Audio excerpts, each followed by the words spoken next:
مترو American سوسیولوجسٹ سی right mills, جن کو father of modern conflict theory بھی کہتے ہیں، صرف 45 سال کی عمر میں ہارٹ اٹیک سے مرا، لیکن صرف 45 سال کی عمر تک انہوں نے 4 میگنم اوپس کتابیں لکھی۔ میں ان سے بہت امپریسڈ ہوں کیونکہ یہ باقی سوسیولوجسٹ سے بالکل الگ ہے، ان کا انداز الگ ہے۔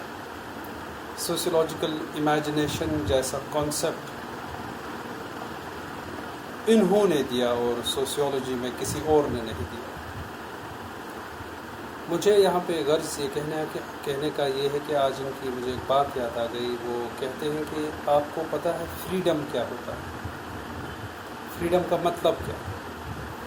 وہ فریڈم کو اس طرح ڈیفائن کرتے ہیں، کہتے ہیں کہ فریڈم آپ کا ڈیفائن کیا جائے گا اس بات سے کہ آپ کا کتنا کنٹرول ہے ان چیزوں پر جن پہ آپ ڈیپینڈنٹ ہیں۔ تو سی رائٹ ملز ایک بات میں سب کچھ کہہ دیتے ہیں۔ سی رائٹ ملز جیسا شخص اس چھوٹی سی بات میں والیومز بیان کرتا ہے۔ آج کے دور میں ہم کتنی ساری چیزوں پہ ڈیپینڈنٹ ہیں، لیکن ہمارا کنٹرول ہے کیا؟ عام آدمی جو ہے، جیسے وہ پاور ایلیٹ میں کہتے ہیں، ان کی ایک کتاب ہے مشہور پاور ایلیٹ، تو ایکچوئل پاور کن کے ہاتھ میں ہوتی ہے؟ Hierarchy of the state, corporate, military اور باقی لوگ کنٹرول ہوتے ہیں اس کے انڈر۔ اسی طرح اگر سی رائٹ ملز کے اس اپروچ کو مترو سمجھا جائے اور دیکھا جائے کہ جو ہمیں چیزیں ڈیلی چاہیے، جن چیزوں پر آج ہم ڈیپینڈنٹ ہیں، لائک ٹیکنالوجی اور ایون کھانے پینے کی چیزیں جو ہمیں ڈیلی چاہیے، صبح کی کافی سے لے کر شام کے ڈنر کے بعد ڈیزرٹ تک، ہم کسی چیز کو کنٹرول نہیں کر پاتے، ہمارے بس میں نہیں۔ دیئرفور جو ماڈرن زمانے کا عام آدمی ہے وہ کتنا ویک ہے، وہ اور اس کی آزادی، اس کا جو فریڈم ہے، اگر اسے ڈیفائن کیا جائے گا وہ کتنا کم ہے، کیونکہ اس کا آلموسٹ کسی بھی چیز پر کوئی کنٹرول نہیں ہے۔ وہ کسی چیز پر کنٹرول نہیں ہے اس کا۔ ٹیکنالوجی جب امریکن کارپوریٹ دے گا ایپل کا ایک نیا ورژن آئی فون 14، تبھی آپ یوز کرو گے۔ کھانا پینا، ایگریکلچرل پروڈکشن، اور اس ایگریکلچرل پروڈکشن میں اس کسان کے بھی کنٹرول سے باہر ہے، جس کو مارکس ایلینیشن میں کانسیپٹ میں کہتے ہیں، alienation from the product it self. جو کسان خود پروڈیوس کرتا ہے اس پہ بھی اس کا کنٹرول نہیں ہوتا۔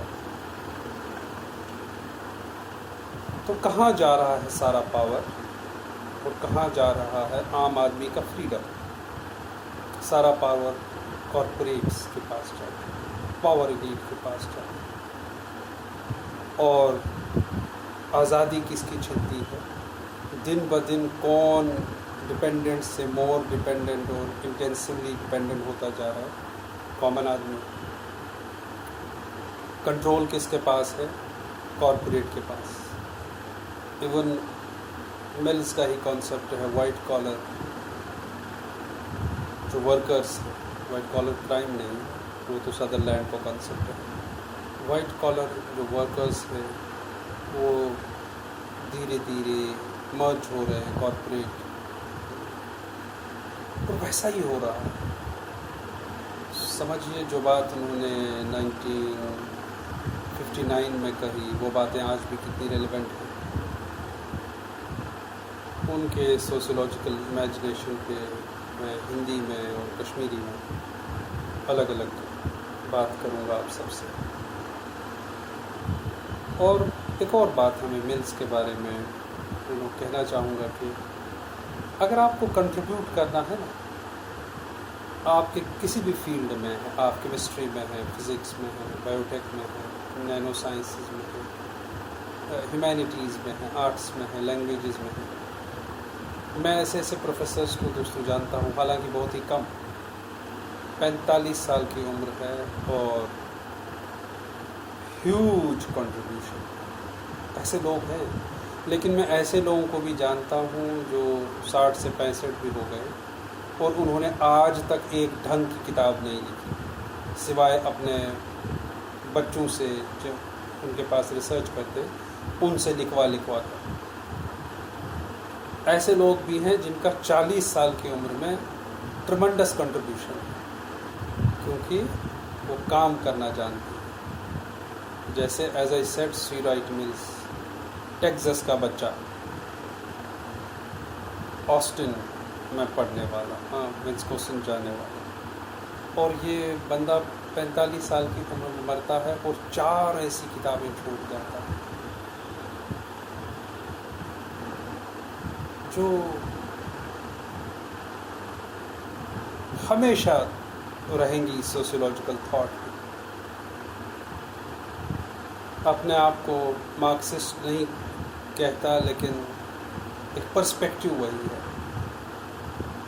और लेकिन मैं आज यहाँ पे ये भी अर्ज़ करूँ कि अगर सी राइट मिल्स आज ज़िंदा होते तो शायद वो पावर एलीट से एकेडमिक एलीट पे आए होते, यूनिवर्सिटी सिस्टम को स्टडी कर रहे होते और वो देखते कि किस तरह एक एजुकेशनल इंस्टीट्यूशन एजुकेशन कॉरपोरेट में कन्वर्ट हो चुके हैं, किस तरह private schools shopping malls of education में कन्वर्ट हो चुके हैं, किस तरह एजुकेशन विद्या शिक्षा से हटकर कमोडिटी हो गई है, और किस तरह बिल्कुल पावर एलीट की तरह एकेडमिक एलीट एक अनब्रिडल्ड अनक्वेश्चन रूल कर रहे हैं विद इन द इंस्टीट्यूशंस, और किस तरह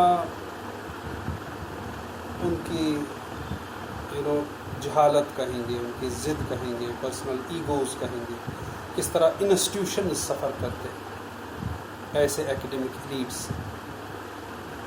और किस तरह इंटेलेक्चुअल्स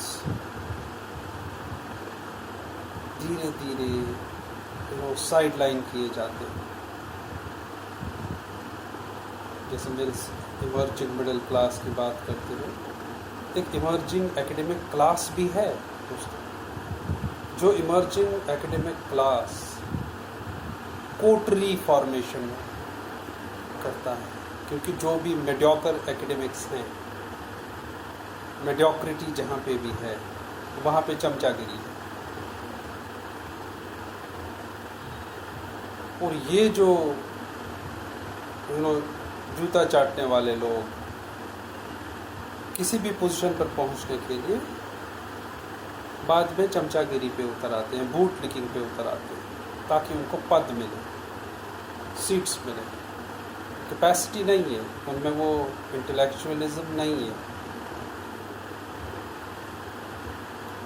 जबकि हर एक एकेडमिक को इंटेलेक्चुअल होना पड़ेगा, ये एक बेसिक मैंडेट है, ये एक बेसिक रिक्वायरमेंट है। लेकिन जय हो बेरोज़गारी की, every Tom Dick and Harry finally comes to academia. That is the real worry.